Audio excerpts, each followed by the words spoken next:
Right back to the GOP side, Donald Trump is set to campaign in the battleground states of Ohio and Pennsylvania on Monday. His running mate Mike Pence heads out west, but today both are off the campaign trail. Trump is home in New York, where Bryan Llenas has the very latest on the GOP ticket. Hi, Bryan.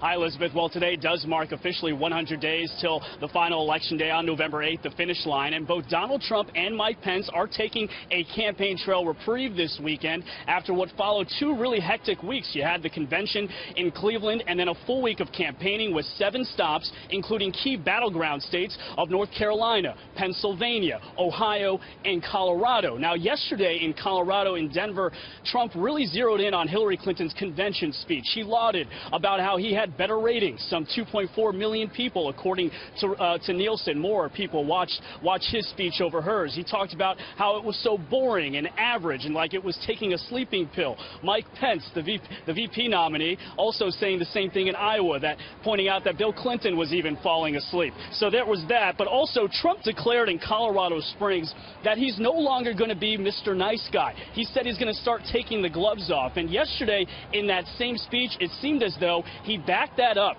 There was a chant of "lock her up," a chant that was seen and heard at the RNC. And initially Trump said that he wasn't supportive of that chant. He didn't like it. He called it shameful. Well, yesterday, for the first time, he signaled support for it. Listen.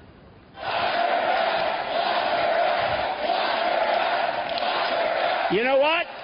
I've been saying, let's just beat her on November 8th. But you know what? No.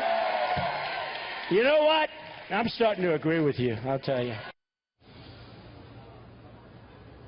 The Trump campaign also releasing a new web ad yesterday that's really concentrated on the fact that Hillary Clinton's speech, the web ad is called this speech, really characterized the country as wonderful, which is completely different, an alternate reality, he says, from what's really happening. So that web video ad came out yesterday. Also, he started bashing Bernie Sanders yesterday for selling out his supporters. He said that Bernie Sanders had made a deal with the devil, and that's sort of what we're going to start seeing throughout the rest of the campaign as he makes a play to Bernie Sanders supporters who feel as though the Democratic National Convention sabotaged him in a rigged system. And yesterday, or today I should say, he tweeted this tweet for Bernie Sanders. He said essentially, as usual, Hillary and the Dems are trying to rig the debates, so two are up against major NFL games, same as last time with Bernie, unacceptable. So as you can see with that tweet, Trump is going with the Bernie supporters, trying to get their support.